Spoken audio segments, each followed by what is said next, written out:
And I'm the family heir. I'm your sister. Hi guys, welcome back to my channel where I'll be doing another episode recap for today's Days of Our Lives, November 6, 2024.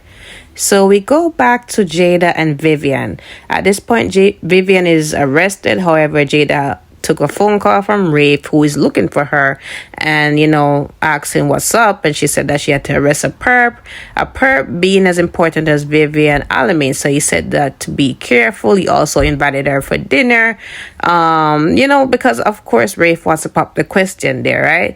So anyways, while she's talking to Rafe, somehow Vivian started something and we didn't find out until today. And at this point, the phone call, it ended abruptly and Rafe just rushes over to the hotel room and, he's there prepared to see the worst, but it was Vivian on the floor, and it looked like Vivian was trying to wrestle Jada's gun out of her holster, and she ended up bumping her head under the table. And of course, Jada called emergency services to get her to the hospital, right? So Jada and Rafe took her to the hospital, and she's still handcuffed to the bed, of course, and she regains a little bit of consciousness, and she's saying like, why am I chained to the hospital bed? Like, this lady caused me to be unconscious. I need to talk to the police commissioner. And Rafe is saying, I'm not on active duty, however, if you wish to speak to the commissioner, she's right there. So anyways, she said like, well, I need to speak to the mayor. This is injustice. And she said that, listen, you were the one that tried to wrestle my gun out of my holster. Like, it's not going to go well for you. So she said that, like, listen, I need to be released immediately. They said, you're not going nowhere at all. So at this point, she's just chained to the bed and she's going nowhere. But we all know Vivian, and she has this henchman that she has working for her and loyal to her. So I know she's not going to be in that hospital bed for too long. These policewomen are a joke. So Rafe and Jada are outside, and Jada tells Rafe that she has a guard stationed outside watching Vivian because as soon as she's better, she's getting transported to a jail cell, right?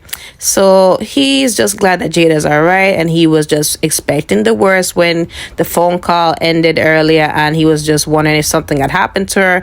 So she said that she is okay, thankfully, and she just really appreciates just not taking nothing for granted, given Rafe has been through the coma and all of that. So they're just appreciating and valuing life a lot more. So at this point, he whips out the ring that his deceased aunt left for him to really find the right person to settle down with, because he's been so unlucky.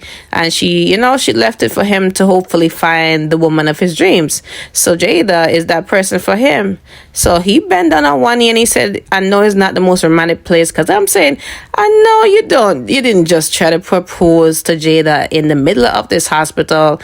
It's not really romantic, but I definitely am happy for the both of them, and they deserve each other. I think they're really good for each other. They have really good chemistry.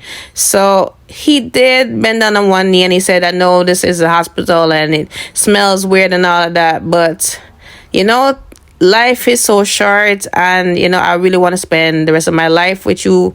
I see it with you. So at this point, she said no pressure, right? So at this point, all the hospital staff was looking and they were just awing and all that, and she did say yes to him. So it was a really cute occasion. So I'm gonna leave a clip for you guys to see. So Jada Hunter, will you marry me?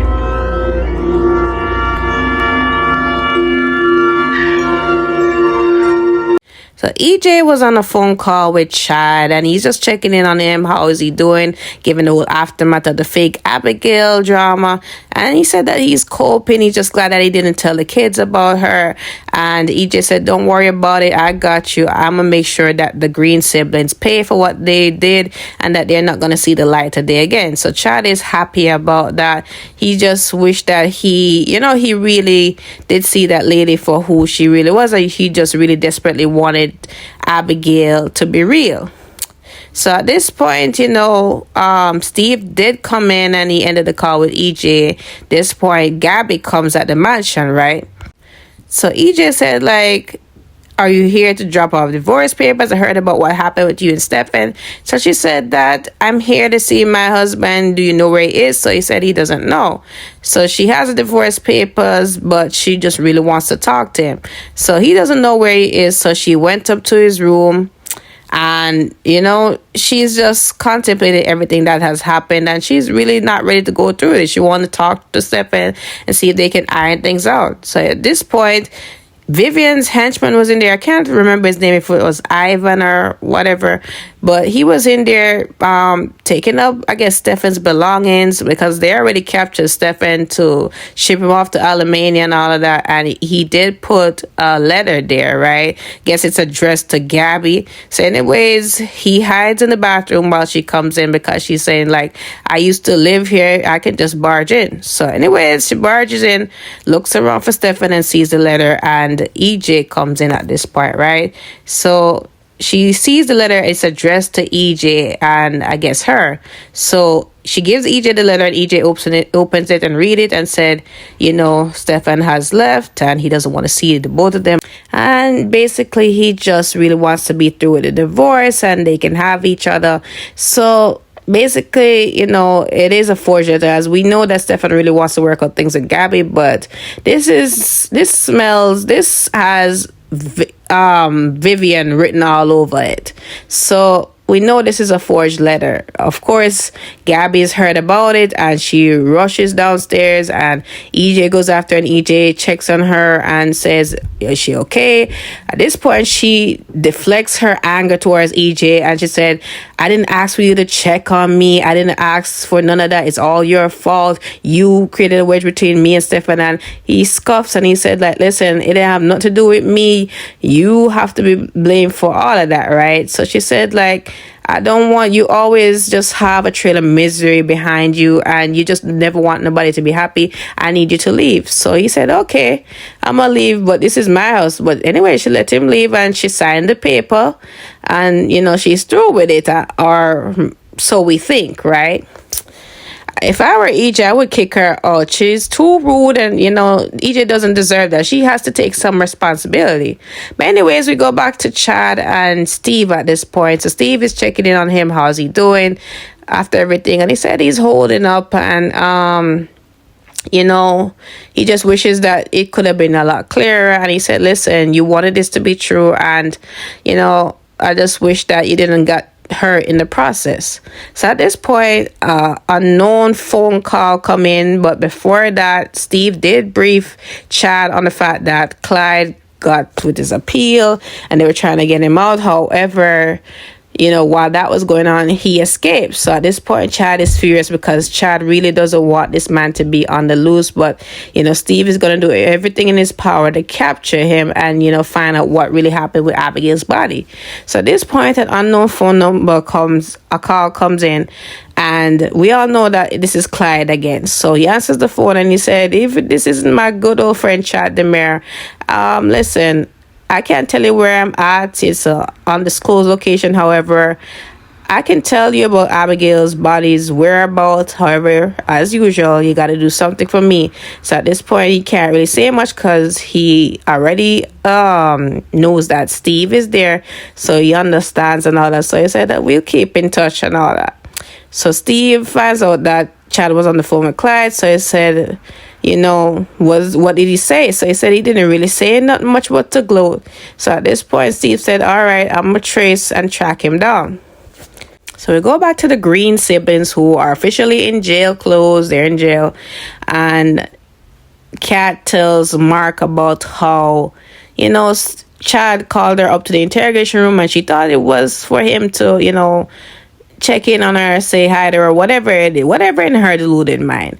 Because she still believe, she still have a thing for Chad and she feel like Chad has it for her. And anyways, she tells Mark that Chad wants her to tell him where Abigail's body is, and she doesn't know nothing about it, but she just finds it weird that, the body was not, at her original gravesite. So she doesn't know nothing about it, and at this point, their younger sibling, Aaron, comes in furious, right? So Aaron comes down and said, like, Mark, what you get yourself into? I heard you was trying to kill Chad the mayor. Like, why would you do that? Why would you risk that? Like, you don't care about me and Felicity. Like, why would you do that? So he tries to explain to him and said, it wasn't because it wasn't something that I wanted to do. I was forced to do it. There was this drug lord Clyde, and he begins to explain that Aaron's mother is still alive, and he's like, how is that possible? They died in an accident. So he said, not quite. I found out that mom is still alive. She survived the accident. However, Clyde had her hostage, and he wasn't gonna let her go unless I take out Chad and make sure that he gets some of Chad's money or all of Chad's money. So at this point, Kat intervenes, and Aaron is like, I remember you. You were the lady from the park. Like, why are you two apart from each other in jail? Like, what she has to do with it? So she said, I don't want to intervene. So he's like, this is none of your business. So she said, like, I understand, but this is family matter, and I'm family. I'm your sister, your older sister. So he's like, how? My older sister, got in the accident, and she was in institution and all that, rehab. So she said, yes, I was there. However, I did survive it, and I went to rehab. I had to do some plastic surgery because I sustained a lot of damage, but I'm your older sister. So he did recognize her and some traits or similarities or whatever. So at this point, he's asking, so where's mama? Want to see her. So they're telling him they're not sure if she's alive, if Clyde, offed her, or, they don't know where she is. So at this point, he wants to go on a search for her. He wants to do something. Of course, Mark is saying, Aaron, don't do something stupid. So at this point, he's not hearing anything he has to say. So it's like, don't tell Felicity anything. So he said, okay, because she doesn't really need to know that what's going on, right? So at this point, we see Ivan, right? He comes over to the hospital room because he tried to go to the hotel room where Vivian was. However, it was taped off with, police tape, and he got a call from her. So he went straight to the hospital room where she is, and he's like, how can I get you out? And she's like, don't worry about that. Did the plan go successful at the Demir Mansion? And he said, yes, I took up his belongings, Stefan's belongings, and I did put down the letter that you forged, and it just played into her hands because Gabby was there and EJ was there, and they totally bought it. So at this point, they on an elaborate scheme. So let's see how that goes. So when Gabby kicked EJ out of his own house, he went over to Chad's place, right? So he tells Chad, what was the emergency? What happened? So Chad first asked him, how's everything at the mansion? So he said, Gabby came over there, and it looks like, Gabby and Stefan are really heading for Splitsville. Like, they're, heading for this divorce. So it's not going to end well. So I said, oh, I'm sorry to hear that. So he's like, I know you didn't call me over about this whole thing with Gabby and Stefan. So what is really going on? So I told you already that I'm going to make sure that, that the range doctor and, the fake Abigail wannabe, they're going to get what they deserve. So he said, I want you to throw the book at the doctor. I could care less for him. But, I want Cat free. So at this point, EJ surprised, like, come again? So I'm saying the same thing, like, what is this deal with him wanting that lady free? Like, that lady pretending to be your wife the whole time and cause you so much, unnecessary pain and, like, having to re-grieve your dead wife. So why you want her free? Like, what's the point of it? Are you trying to help her, like, to find her mom or something? Are you really that interested in her? So many questions. But that is it for today, guys. Don't forget to like, follow, and subscribe to my channel. Comment below your thoughts on today's episode. I will see you tomorrow for an all-new episode recap. But I want you to drop the charges against her. I want Cat Green to go free.